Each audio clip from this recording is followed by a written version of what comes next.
here we are in the after game. It's kind of strange because part of me wants to just say, that was good enough. Let's end it here. Of course, I have already committed myself by speaking on video, so I'm stuck with it. And there is a certain, oh God, back to the grind. Because, you know, I have so many damn games to get videos on. But another part feels like there's some stuff I want to explore with this game still. So I'm going to continue playing, of course, because I wouldn't lie to you. I never lie, right? Oh, wait, I think I just lied. But yeah, let's get started. Alright, so I've positioned the Necromancer units after their build. They got, I think, 5 new vampires, doubling the size of their vampire horde because they were all in cities this time. They were allowed to hold like 20-something. Now, one of the biggies is I set out for the scythe. Figure if I could get Loy Marich, why don't I try the scythe? It's the same penalty situation, -2. I got a shot at it. Seems more valuable than the only other things I can get, which are my 2 mercenaries. Silver's still hanging out with the Hound. He's a useful military guy. I shouldn't be doing this with him, but, well, I'm going after a couple of magic item monsters, whatever, try to muster them up, because I've got so many leaders now I can afford to, and launching attacks down here in the south, but also up here in the north. Pattern is here in order to try to convert those forces. Attacks on the city here. Just trying to spread my influence and, you know, see what kind of pressure I can put on Zolhar. See how it works. I had left these guys overstacked. They were kind of there to win the game. Well, after having done that, I took some losses there, and you know that's going to affect the Imperial builds. Okay, the attacks that were undertaken, this was probably the big one. Drove them out, got kind of a 1-1, I think, trade-off, but managed to turn, and I've used 1 point of magic, I got to kind of remember he's down to a 3. Managed to turn the unit I lost and the boat that was there into undead, so I've got more forces there. Here I was forced to retreat, although I caused some attritional losses. Now I got to start flipping over my special counters. I find he sups on Prana. That's a death rune sword. It's a nice item. Let's see what it does. Any living units killed are permanently eliminated unless they end up raising as undead. This doesn't apply to vampires and undead units. That's only if a death rune leader is using the weapon. So while Tolmorn is using that, if he can't raise units, at least they're killed permanently, which is, you know, a large part of the advantage to raising. Let's see what Stav finds. He finds, he just found the sword Famir. That's not good for the evil player. Sounds like a good thing, but it's like picking up Mornblade, except less evil. Okay, so Famir has additional powers. It works very much like Loshlom. It'll kill vampire and undead units. Well, it'll kill greater vampires permanently. It'll kill Tolmorn and Pattern. And it's a good combat unit. But here's the problem. It says to go to 17, but it's actually 18-3. The leader finds that he can't transfer to anyone. He can only transfer it if he's killed. In his friendly movement segment, he must roll a die for the leader. If he rolls less than his unmodified hero rating, he can move normally. Otherwise, he has to go start searching for Thoth, the sea serpent, who's aligned with the Necromancer, so I kind of don't want to kill him.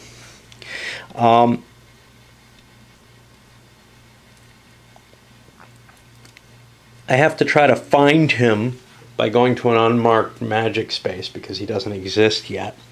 And I'm not allowed to do any diplomacy on him there. I just have to heroic combat him. Now, if I win in a heroic combat against him, I get an extra point of heroic talent or whatever, which makes me a better battle commander. So overall, it's not that terrible. And if I kill Thoth, that's great. If I don't kill him, Then he's not converted, but here's the problem. Whoever goes there has to pick up the weapon and try to kill Thoth. This is a dangerous, dangerous item, and it sucks for the Necromancer to have picked this up. It sucks whenever it gets picked up, really, for the Necromancer, even if the good guys get it, except it can like send one of their heroes out on this magic quest. So now we'll be over to the Kingdom side, and they've got a world of problems with Stavroar forces moving in, forces coming from the north from Tal Pletor and from Loimarich. Vampires up here now, I think? No, the vampires got wiped out. Wherever they, no, there's one here. So I've got reasons to try to knock them out, because otherwise I'm going to have a vampire growth going on here, which will be really, really obnoxious. Kind of like a cancer. But the diplomacy phase, nothing worked in the side. No big shock there. Came within one here after getting the Serenity rune off, but that would be helpful to have the Houndmaster show up somewhere. Throw some additional troops, say, right on top of here, and allow me to kind of operate even more powerfully in that area. Kingdom player is again in a position where he doesn't have much to do. He pulled his Ferlari Navy back here to grab some infantry. He's going to presumably try to handle Stav here, trying to deal with Tal Pletor. Tal Pletor is not really a threat to anyone coming this way. He could grab this or this, but he's not going to have very far to go. But Stav is a serious threat, and he needs to get his navies together and fight battles with them. Try to knock them out. Over here on the Imperial side, some light battles just to take things out, in particular aiming for the vampires. I want to keep them from growing too much. As long as I can keep their numbers low, then I'm not facing too heavy a threat from them. And I've sent Farnan off to the Kalaran Arayat in order to try to muster them. Now he's a powerful, powerful leader with all his advantages. Huge combat ability. I don't want to do this many times, but the Arayat has 3 leaders. Those 3 leaders can probably get me the Scythe, maybe some of these miners into play. But for the most part, the kingdoms are all in play. There's not a lot I can do.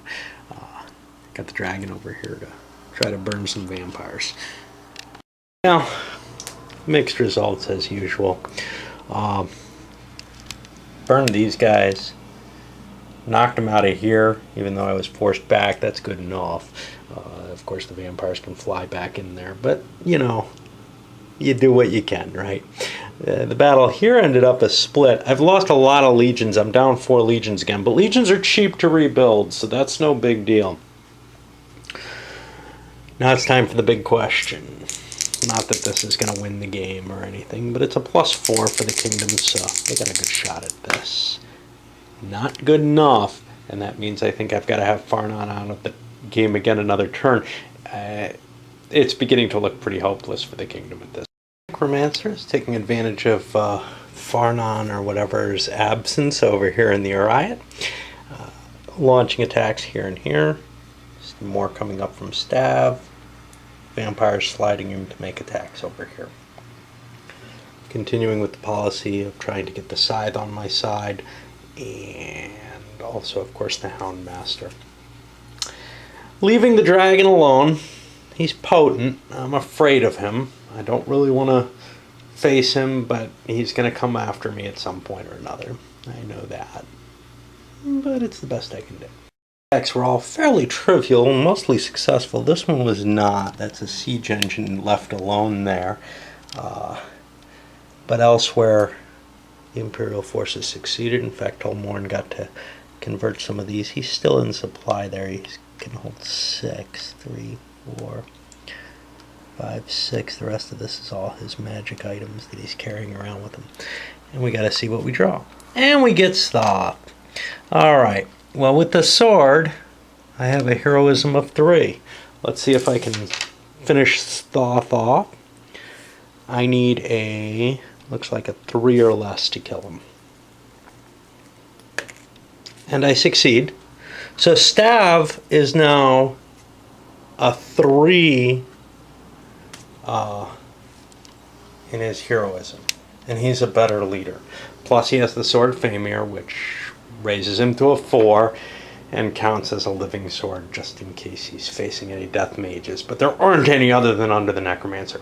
There's an interesting system here though, and it's kind of gee, you could make this world or make other worlds based on this runic system. It's not quite as complex as, say, RuneQuest's rune system, but it's got a nice feel and a nice level for a strategic board game. And I actually rather like how it all kind of works out. I think Albion's was a little too targeted specific per player. We'll see that at some other time. I haven't gotten yet to good old Dragon Pass. We'll see how that one works too, but I have very little view on that. Alright, we're on to the Kingdom player, and things are looking really, really bleak. I've got the dragon. I've got Farnon, but I really need to get another kingdom into play, because if I lose my characters here, then I have no chance at all, basically. Eventually the vampires will wipe everything out. I won't be able to get any allies there. I'm launching attacks down here in the south to try to clear the way from the capital. Another one up here that looks kind of iffy because I'm facing Peterstrom. I was kind of hoping to throw the dragon in there, but I felt like I have to throw him in here. This is probably not going to go too well. If instead, well, I've already done the movement and rolled my attrition, so I'm kind of stuck with it. I also have Ferlari sailing ships back to try to retake their capital that fell last turn. See if anything else happens from there. It's just a poorly played turn for the Empire. Over here they succeeded in winning the battle, but they drove the vampires back into here. I don't have to worry about stacking yet. I'm slightly overstacked because it's not the vampire turn, and now I've got a pile of vampires. I can recruit more. Those guys were not going to recruit. It was just a mistake to hit them, but they felt dangerous. Over here, total lack of success, and that's not to be surprising. I was at a -3 there. You know, it feels like it's about over, but let's take a look at what Farnon can do over there. He's got like a +4, so he's got a pretty good chance. And he gets them. So we got the Orion in play here. Next turn's an election, so I'll remember to roll the election results. Well, let's roll them this turn. Nah, nobody's going to attack the Orion, are they? I'll roll the election results this turn, too. So, Grip Nud. I think he's my favorite of them, because he's so pathetic. He's like the rebel or something. Wins the election. What party is he?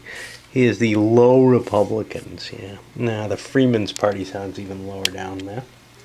Alright, so that winds up this turn, and I think I already moved this forward. That winds up the second turn. So we go into the third turn. We're going to have an election, but we'll wait until their turn. I'll have to add them to the pile. And, well, now it's not Zolahar Asler and Ferlari alone. And now with all these additional people, I can start trying to gain some of these mercenaries. They're not terribly helpful because they have trouble rebuilding. In some cases, they lose their leader, they're done. And then I can also go for the scythe, which may scare these guys out of the way. The problem is those guys have diplomatic ability. My dudes do not. We got wood and earth and more wood, and that's it. I can build lots and lots of magic boats. Okay, so here we are a couple turns into the post game. This is turn 3. I'm a little confused why this didn't get attacked. Essentially got left alone. I scored it as controlled by the Necromancer. I'm not sure if it should be or not, and I don't really want to look up the rules to see if a siege engine alone can control something. I give them that. It didn't really matter. They had 120 points. They're allowed 24 vampires. Well, basically they have 5 on the board, so they got 5 new ones. So it didn't really have any effect. Not worth looking up. Even if I took that away, they were still well under. So they improved here, but now they have a large stack here. And the interesting thing about vampire recruitment is it's not limited by city size. It's just limited by number of vampires in a city. So you've got a significant amount of, ability to produce new vampires all in one location. And now these guys recharge, and I get to decide what to really do. Stavro has built up some additional forces ready to move against Ferlari or try to defend themselves or whatever. More troops here to move in. Tal Plator, more troops in play. It's hard for me because I didn't get to play this morning, so my memory's a little shaky compared to the usual. Did get some good news though. A lawsuit that was being threatened against me for an accident a couple of years ago all showed up about 2 weeks ago or a week and a half ago, and it cleared up apparently now. It's been a huge stress on me. Okay, so got to figure out what the hell to do with the Necromancer units. I think it's guaranteed that they will win the long game that I've kind of made up here. It's just a matter of trying to see how to optimize them. We'll see. Some interesting choices here with the Necromancer. Left my diplomatic stature where it is, which this is what's most interesting because there's only 2 of these left. One of them is the Slug, which is a monster very favorable to me, a +4 on the recruitment table. Puts a -3 on the kingdom recruitment, which means if the kingdom goes for him and doesn't, chances are they aren't going to get him. In fact, it's impossible without magic. So they have to try to kill him. And they don't have a lot of heroes other than Farnon, who have a very good chance. Now, Farnon has, a 5, 6, 7 hero rating. So he could go wipe that out, but only on a 3 or less. The Slug is quite potent in that. I don't remember what his ratings are, but he's just a potent creature that I don't really want to risk losing my big guy with. So I'm launching attacks and kind of ignoring that, figuring that the Kingdom player isn't going to take a risk, 50-50 chance of picking that up. The other thing he can pick up is, I believe, the Silk Negator, it's called. Which allows you to avoid all magic, essentially, I think. No magic of any kind can be used by any leader in the Hex with him, if he's using that magic item. So, not a terribly valuable ability, but good for Farnon, who doesn't have a lot of magic. He has the Sword of Loslam, though, which is a life magic weapon. Not terribly valuable when facing the likes of Patrick Starchoim, who's launching an attack up here. He's not leaving troops here, but he has control of that area, so there won't be any recruitment there. Tolmorn launched an attack here, and he's got Hesups on Pranis, so he can kill those units even if he doesn't want to raise them. They're Imperial Legions, so he may not want to raise them. He can kill them permanently. Attack here, but the most interesting of the attacks is Stav and a big pile of navies. Now, there is a stacking limit in all sea hexes, which I seem to have ignored. Oops. Okay, well, I'll fight this battle out. But this battle is big because it's going to allow mainly Ferlari to be pretty much wiped out as a military power. They can start rebuilding, but it's a big hit against them. I'll leave it as it is. Now, what's so special about Stav is he has the Staff of the Waters with him, which gives him a couple of chances to wipe the ships out And of course the troops will drown with them if he gets that off. Well, let's take care of that battle first because it's the most interesting. I left the fire-breathing dragon alone. That's just too dangerous to attack. It's a risky thing. Okay, so what about my waters? Got one hit, just one hit. But one hit of that kills 2 ships, which will destroy all these units. Now, none of them can be permanently destroyed or turned into undead, just because Stav doesn't have anything with him, and nobody's stacked with him. But now we have this huge battle here.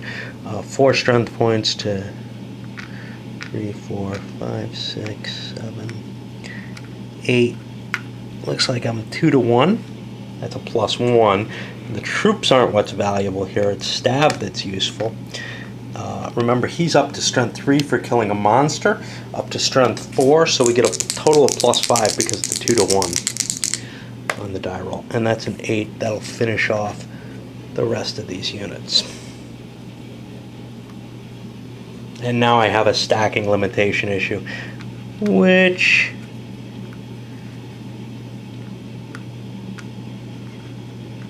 One, 2, 3, 4. You know what I'm going to do? I'm going to keep 2 infantry and two boats. I'm going to wipe the rest out. Because that way I can build boats right with my infantry and then ship another force into play. But that was a success there. So I cheated a little in favor of the kingdoms.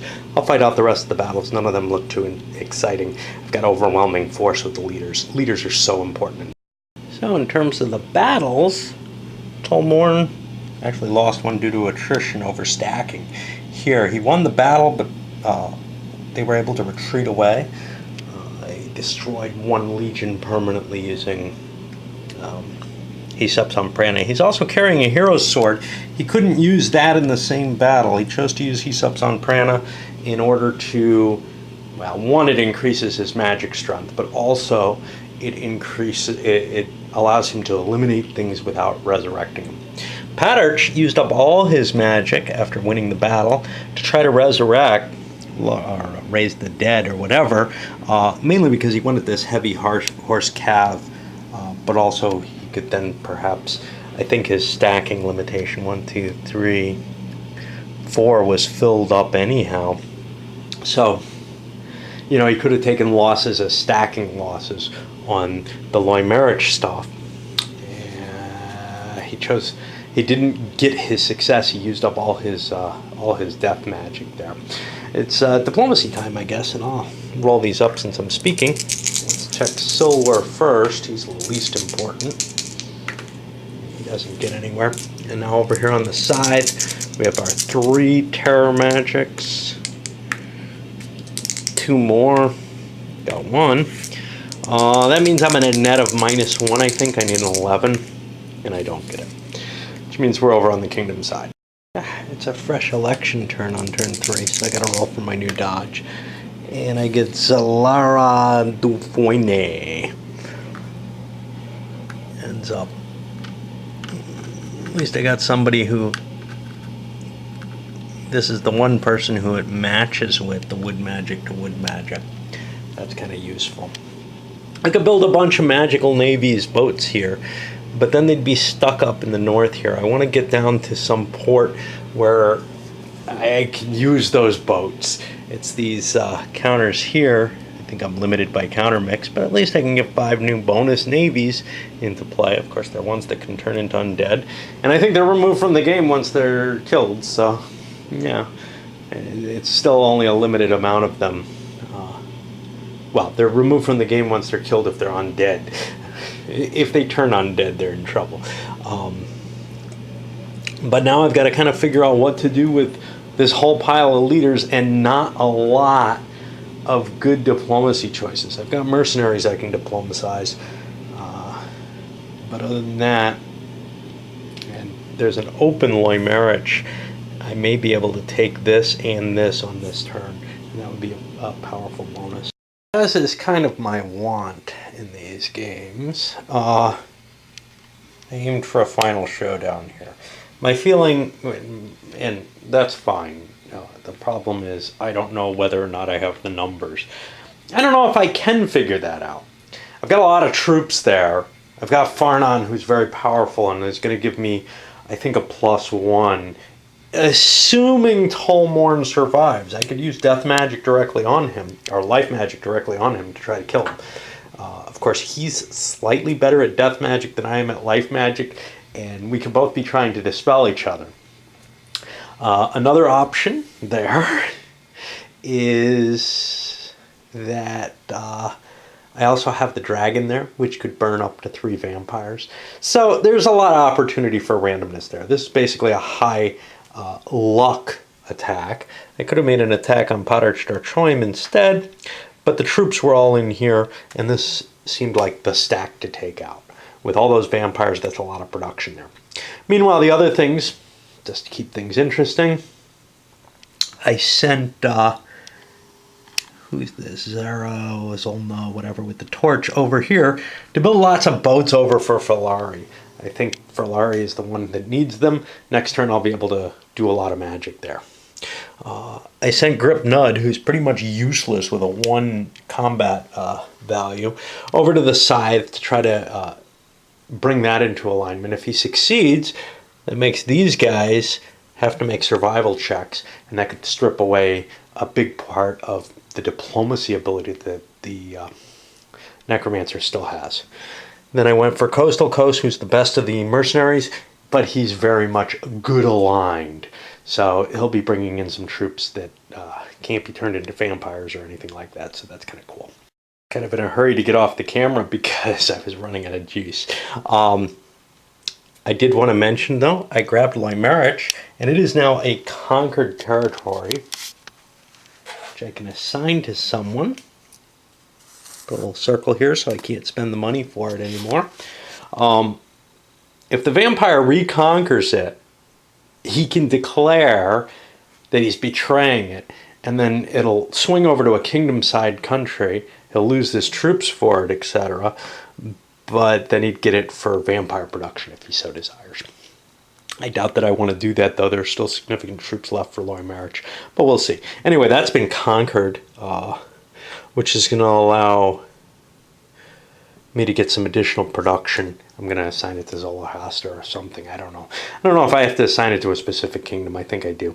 But anyway, I'll assign it to them and give them the extra cash to continue building because Clarion makes a lot of money. They'll be able to fund a flow of troops through. We also got troops that landed here. Let's take care of this big battle in some detail. Okay, so here's my attacker. He gets the first shot with his magic. And we're facing the death magic, and we also have the fire magic. The fire magic kind of doesn't play into this. I'll pulse it with the rest of them, but it doesn't really need to be. And that's kind of a made-up factor there anyway. The life magic allows me to banish Tolmorn temporarily. I could also wipe out vampires. I'm going to start off with a shot from the dragon at 3. That can't really be stopped, and I'll go after a greater vampire with that. And I succeed in killing one. Now, this is just temporarily dead, but that's okay. That means there's only 3 of them left. I've got overwhelming force, I think. I'm worried about his death magic. Very worried about it. I don't know which to use. Knocking Tolmorn out of the game for a couple of turns would help tremendously.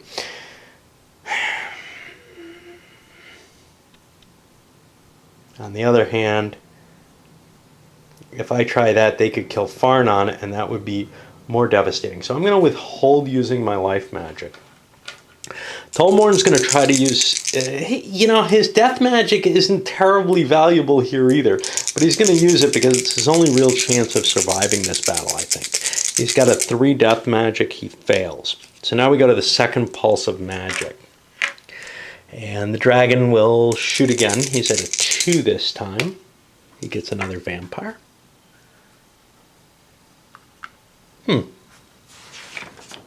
These may be permanently dead because of Loslum being present. I'm not sure how that's worded.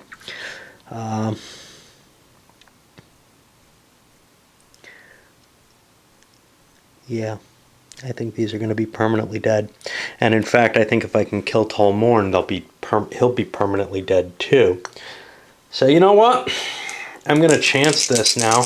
I've got a 2 life rune. I'm going to go against Tolmorn's on a 1 or 2.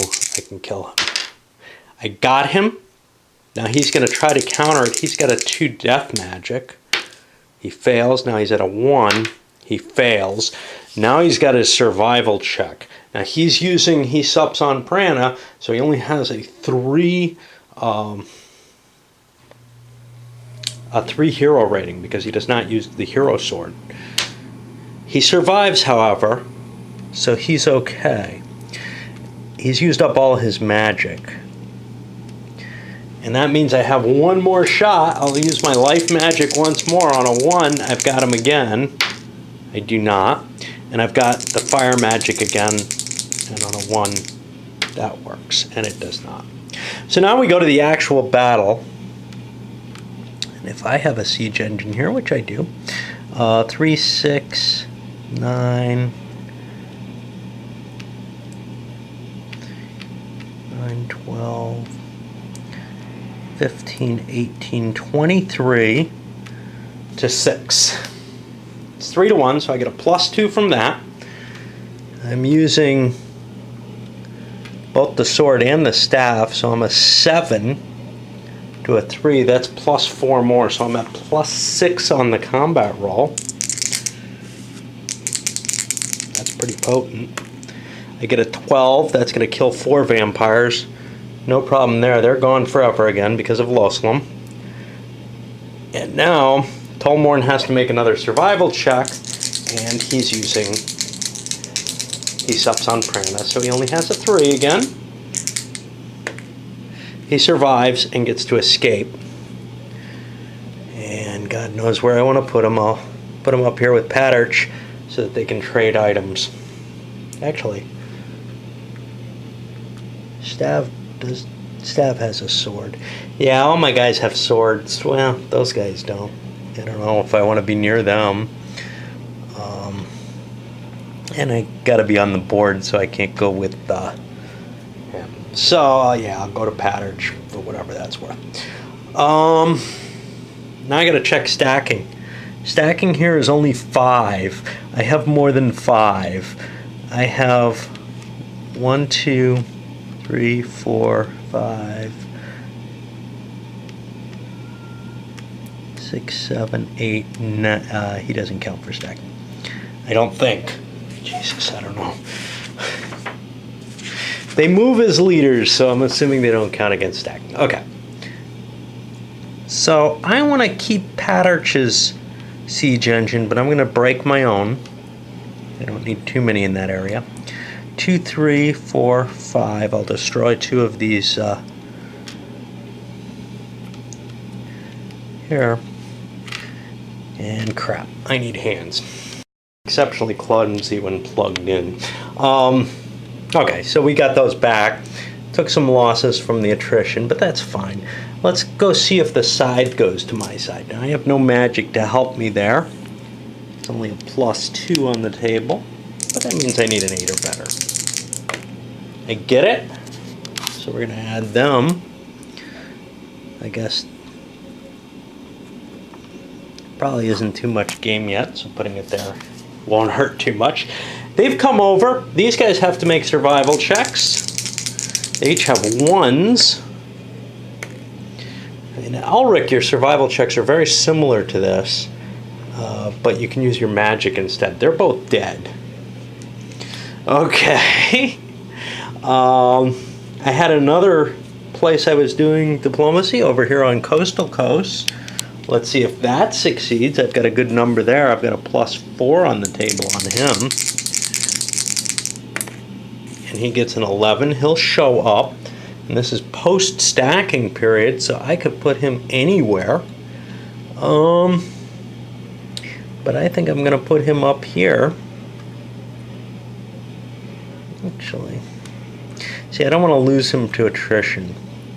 Leaving him here is kind of interesting because I'm afraid the vampires will go to take that. But, you know, I'm beginning to wipe them out. This is more balanced than it looked a little while ago. All right.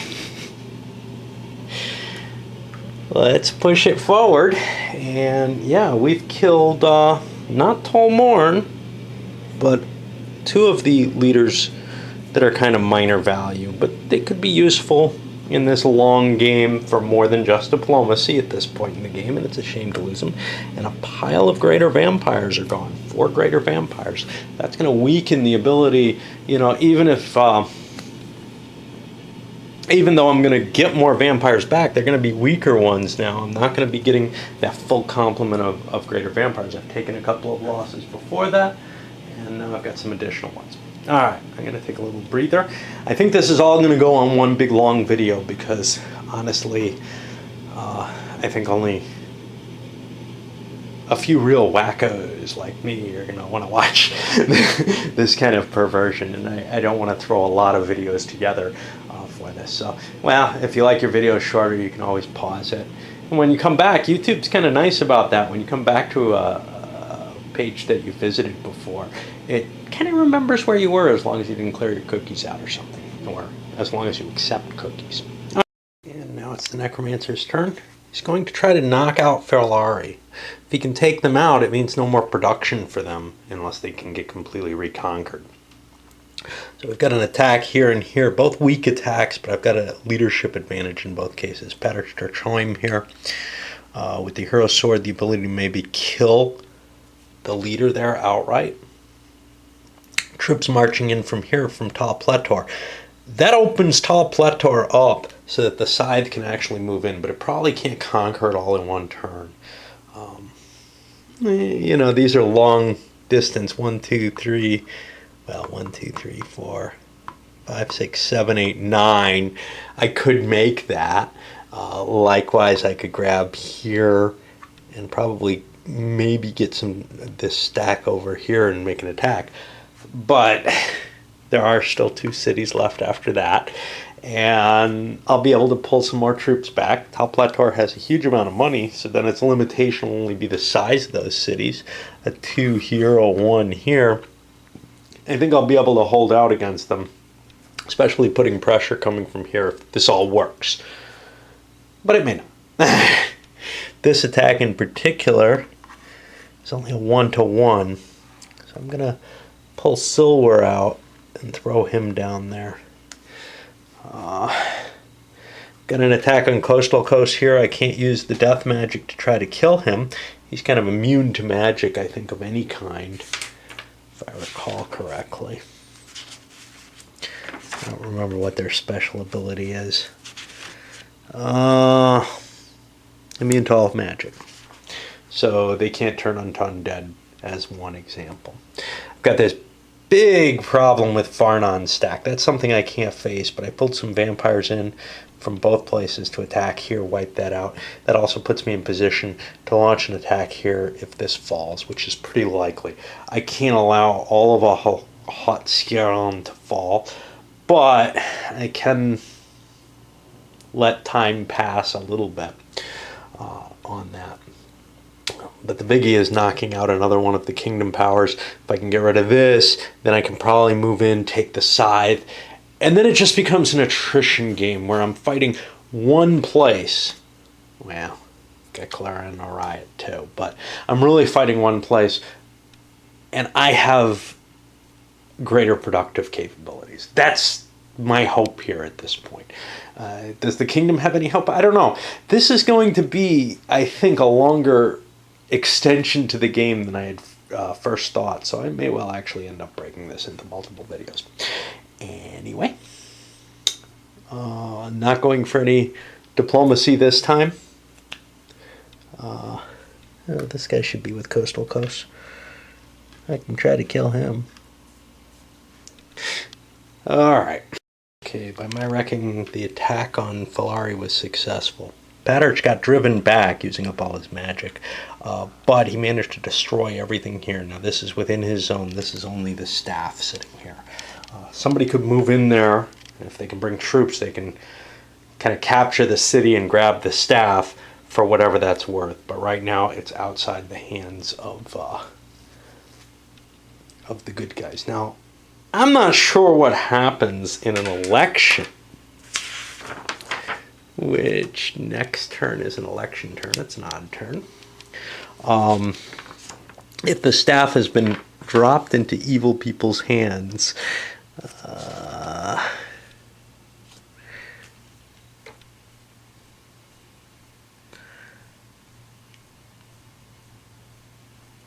it may not be used by anyone except the dodge and may not be transferred.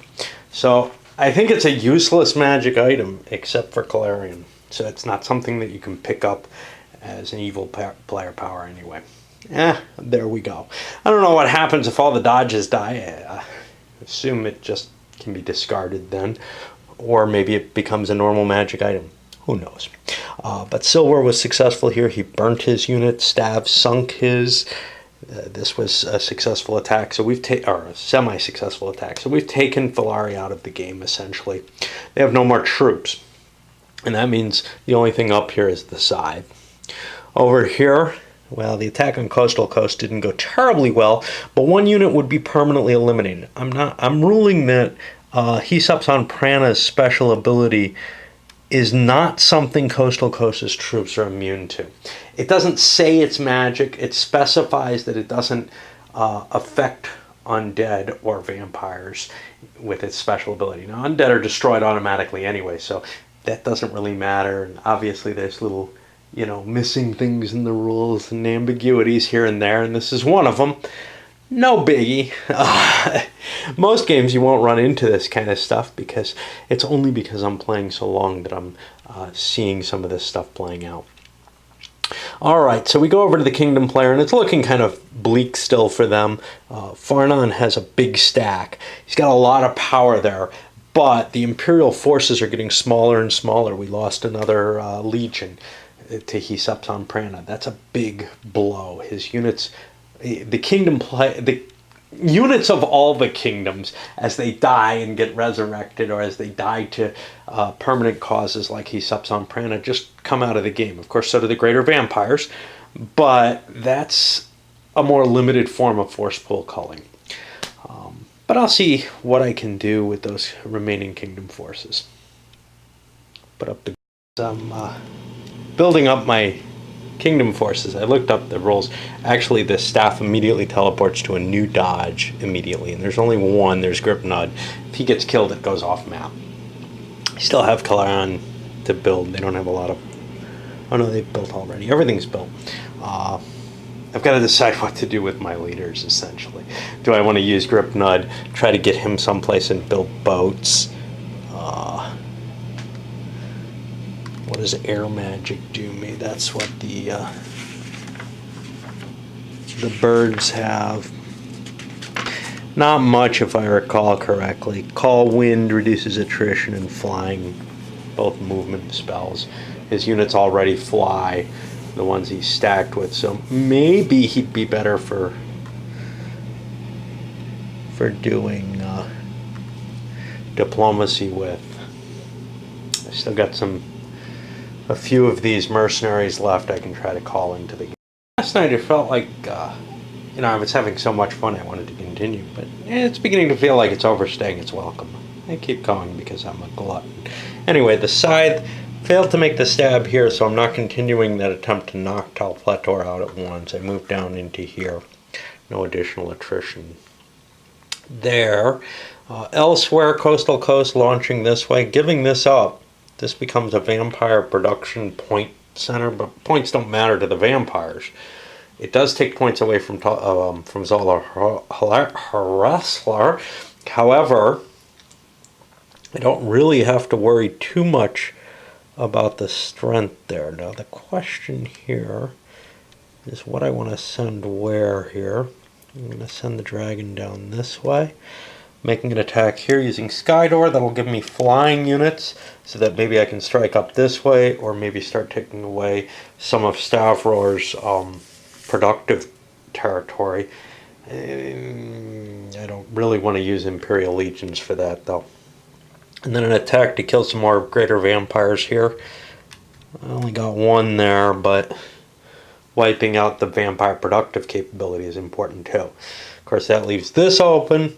Probably the vampires will try to fly there. 2, 3, 4, 5, 6. They got to take a high attrition to get there because of the river they can't travel over. Tolmorn could slide down there, but who knows? And it's basically this little dance. As these forces try to push forward, I haven't moved this. I'm going to take my shot at this, mainly because it doesn't serve much purpose for me to have that unit there otherwise. He didn't make it. Alright, on to the battle. Battles were pretty much one-sided things for the kingdom. This very easily taken here. The Sword of Loslam ended up destroying the lesser vampires, and then one greater vampire was easy. He's permanently gone from the game now. Coastal Coast, able to handle this very quickly. The diplomacy also went well, with Grip Nudge showing up here with Lord Montnoy. I didn't mention I was doing that. I've got him here, help me take Tal Pletor. It looks like it's going to be a hard defense of Tal Pletor at this point. We'll see whether or not the Necromancer can raise enough forces to really give any resistance there. But by knocking Ferlari out, he may have actually sacrificed this. Given the additional troops there, I'll be able to grab this location with the infantry and then use the flying units. Maybe not to take everything. There are still 4 cities, but to begin putting the pressure on, see what I can do there. I don't know. It's, really tough because other options would have been up here with Coastal Coast to try to free up Zola Haraslar a little bit more. I don't have to worry about stacking at this moment with the reinforcements coming, so I can get this big stack there that I don't know how much advantage there is there. I couldn't put him down here. He had to go with allied forces. Yeah, I don't know.